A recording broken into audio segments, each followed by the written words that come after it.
In 1981, fans were treated to one of the greatest fights of all time. The young Mexican phenom, Salvador Sanchez, would take on the Puerto Rican powerhouse, Wilfredo Gomez.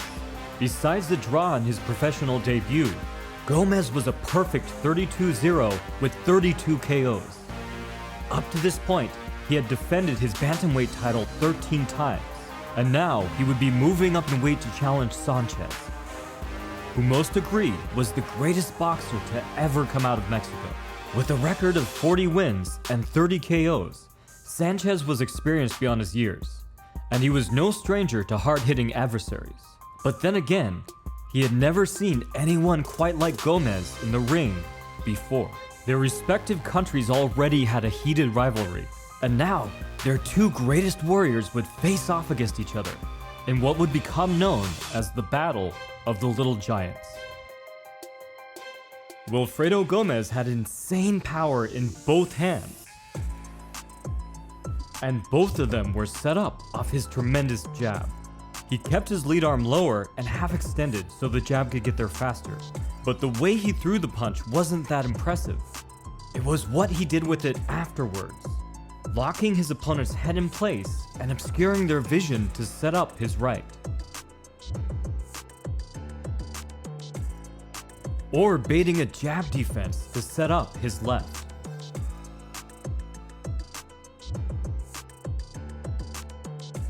On top of this, he had beautiful head movement, great offensive and defensive footwork, and could throw lightning-fast combinations, shoe-shining to the body to set up shots to the head. Sanchez was pure poetry in motion. His fluid, graceful rhythm helped disguise his offense and kept him one beat ahead of his opponents. Few boxers in history could make his opponents miss and then pay for it, like Sanchez. His short stance and bouncing, agile footwork meant he could change angles quickly, but he could fluidly transition into a power stance with low head movement in an instant, chaining big shots and counterpunching, before easing back right into dancing. When his footwork and head movement didn't work, he had excellent cover blocks. And when those failed, he could fall back on his mastery of rolling with punches, a necessity for anyone who fights as aggressive and risky as he did. And lastly, both men were warriors. Though both skillful beyond belief, they loved nothing more than the pure thrill of contest, pitting their strength and intelligence against that of their competitor. And that's why they had each sought out the strongest challenge possible. While these men's respective countries may have had rivalries, it was for these aforementioned reasons that anyone who knew boxing was ecstatic to see this fight. A mix of salsa and mariachi music serenaded the pre-fight walks, and the nearly 5,000 in attendance started at a fever pitch from the moment Sanchez and Gomez entered the ring. Surrounded by an arena full of Mexican and Puerto Rican flags, the rival crowds would somehow only get louder in the ensuing rounds. But once you see why, you won't blame them. The two champions met in the center, feeling each other out. The nearly equal back and forth showed only a preview of what was yet to come. But Gomez wasn't known for his patience. He backed Sanchez to the ropes. Sanchez wasn't known for backing down. His explosive retaliation momentarily backed Gomez off, but Gomez would not be denied. Here, Gomez's reckless hook betrayed him, giving Sanchez just enough space to slip in a counter straight. Already off balance from throwing with everything he had, Gomez stumbled into a terrible position. For a terrific boxer like Sanchez, that was all he needed. Even at this weird angle, Sanchez caught his rival with a punch hard enough to put him on the deck. Gomez got to his feet. Sanchez swarmed, and Gomez tried to clinch. But the Mexican tore out of it with stiff punches. Hurt and on the verge of getting knocked down again, Gomez still never stopped fighting, reaching his mark a few times as he brawled with Sanchez. As the round came to a close, Gomez waddled back to his corner. His grit had let him survive. and now he would be looking for payback. But round 2 presented yet another problem for Gomez. As if things weren't bad enough already, he was now facing a tactical roadblock. Sanchez was winning the jab battle. This was a huge deal, since Gomez needed his jabs to set up his power punches. He couldn't use the spent punch to control Sanchez's head because he couldn't get off the punch in the first place. Sanchez kept beating him, getting there first with his longer reach and superior speed, snapping the Puerto Rican's head back. But more than his physical attributes, it was Sanchez's fluid, unpredictable, and high-paced rhythm, set up with his bouncing footwork, that allowed Salvador to land his jab nearly at will. But Gomez wasn't out of options either. He winged wild overhands that were too big for Salvador to ignore, herding him to the ropes, making it easier for Gomez to put him in the corner. Now the jab was irrelevant. Gomez could use either arm to pin his adversary in place, or utilize a touch of wrestling to line up his blistering power punches. Sanchez did not like getting bullied. He found places for punches of his own, navigating the tight space with sidesteps to fit in punches at lightning speed.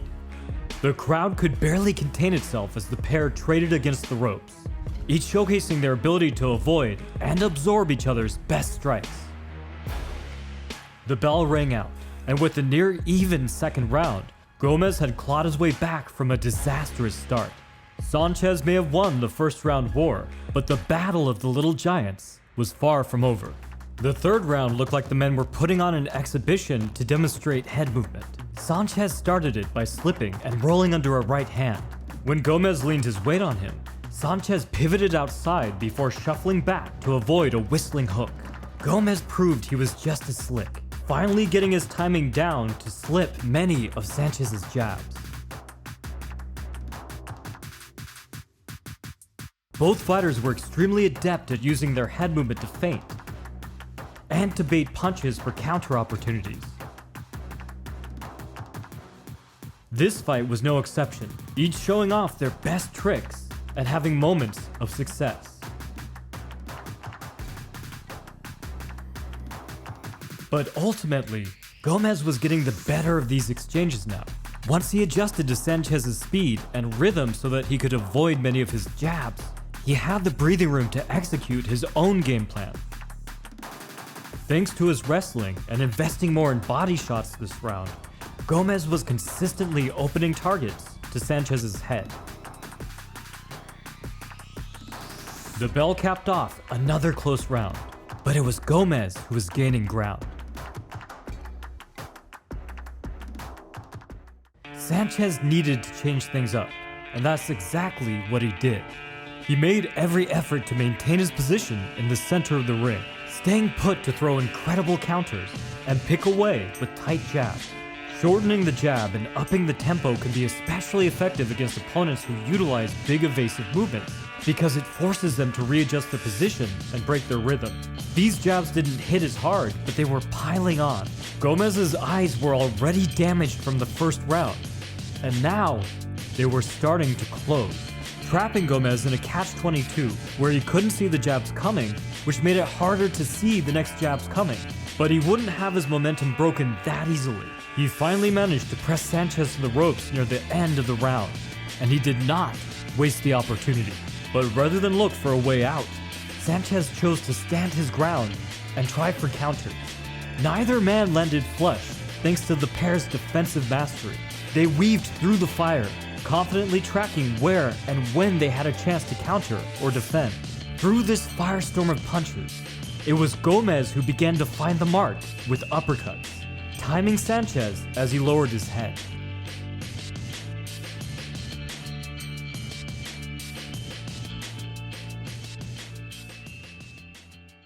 Round 5 picked up where round 4 left off, as if there hadn't been a break at all. Gomez pushed Sanchez to the ropes and unleashed a torrent of punishment. But Sanchez landed some amazing counters by getting his head and body off angle, then firing back. But still, Gomez was timing Sanchez's head movement, driving him into punches. Once off the ropes, Sanchez continued piecing his rival up with short jabs, stinging like a swarm of bees, causing an allergic reaction all around Gomez's eyes. Gomez fought through the damage, pinning Sanchez with his lead hand and shuffling to a new angle before landing hard shots.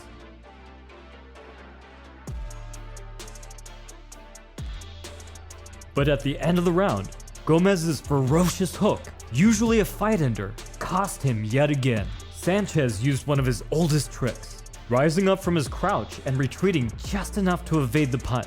His own fist threw Gomez off balance, allowing Sanchez to turn the tables. Now Gomez was pressed against the ropes, kept in place by Sanchez's relentless stream of leather. It was a strong finish for Salvador, one that left an equally strong impression with the judges. But that wouldn't matter. This leg of the Mexico-Puerto Rico rivalry would not come down to points. A blind man could see from a mile away that this fight would not go the distance. From the very start of the sixth, Gomez pursued Sanchez like a madman.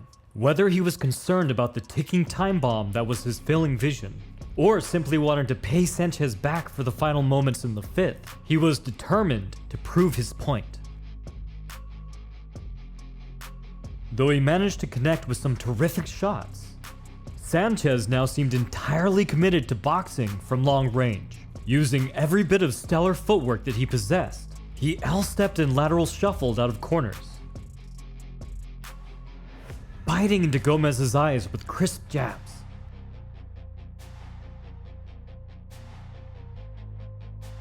When Gomez did manage to corner him, Sanchez would throw rapid-fire punches until he had the space to move.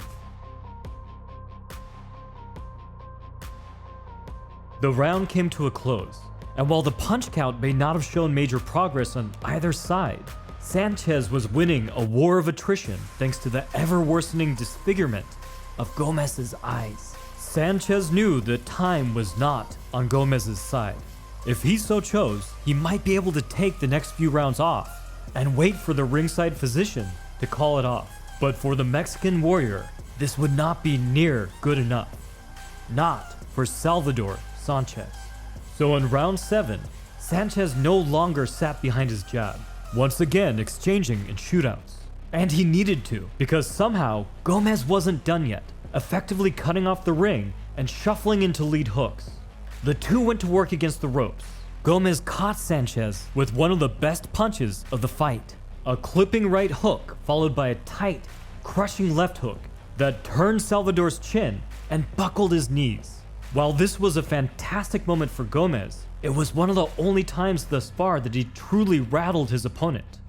Both men had their own style and preferences, but as far as what skills they could employ, they were nearly equal in most aspects. I say most, because there was one area where Sanchez was leaps and bounds ahead, rolling with punches. Even when Gomez connected with one of his signature power shots, shots that had put 32 of his last 32 opponents down for good, Salvador could mitigate the force by moving with it.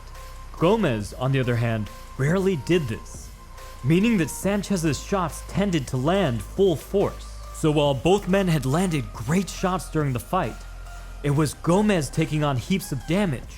But now, finally, this one punch had clearly bothered Sanchez. Could Gomez land something similar before it was too late? One man would touch the canvas in the very next round. Gomez started strong with a masterful cross off of Sanchez's jab, but Sanchez immediately answered back, timing Gomez's head movement to land a right of his own. Then they went at it against the ropes, each determined to stand their ground and end the night with a knockout. Gomez landed one more counter right that Sanchez couldn't seem to fully roll. Rubbing his nose, a look of irritation flashed across his face. But then his calm veneer reappeared, and he went back to being pure ice. Gomez stayed on him, endlessly pursuing close-quarter combat against the ropes. Sanchez stood to meet him, trading leather for leather. Like two bulls with locked horns, they threw away finesse, looking to see who was strongest. The two fired off 3 left hooks in a row. They unleashed a 4th hook, but only Gomez connected, forcing Sanchez to step back before diving back into the fray. He pushed forward aggressively, working through a short clinch exchange and slamming a rear uppercut into Gomez's chin. It bothered Gomez, whose demeanor changed entirely.